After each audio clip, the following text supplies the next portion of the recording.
नमस्कार, मी Rajani. Frontline news Maharashtra या राष्ट्रीय यूट्यूब पोर्टल चॅनेलमध्ये आपले सहर्ष स्वागत करत आहे. सरनोबतवाडीत दिराणीस भाऊजेचा हातोडीने खून, आरोपी फरार.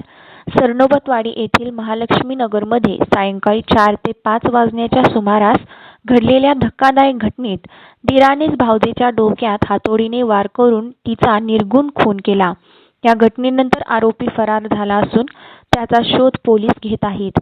महालक्ष्मी नगरमध्ये अमर महिपती माने यांच्या घरात भाडेकरू म्हणून राहणारा समेंद्र सहानी याच्याकडे त्याची भावजे रुक्मिणी धर्मेंद्र सहानी वय वर्षे अंदाजे 24 ही मनेरमाळ येथून भेटण्यासाठी आली होती.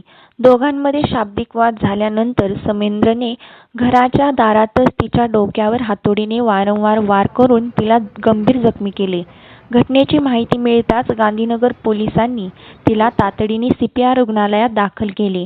मात्र डॉक्टरांनी तपासणी अंती तिला मृत घोषित केले.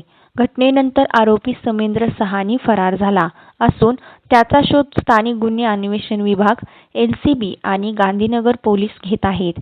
घटनास्थळी करवीर विभागाचे डीवायएसपी आप्पासाहेब पवार, प्रभारी पोलीस निरीक्षक गंगाधर घावटे, सहाय्यक पोलीस निरीक्षक अतुल कदम तसेच गांधीनगर पोलीस ठाण्याच्या पथकाने भेट देऊन पंचनामा केला. या प्रकरणाचा पुढील तपास गांधीनगर पोलीस ठाणे करीत आहेत.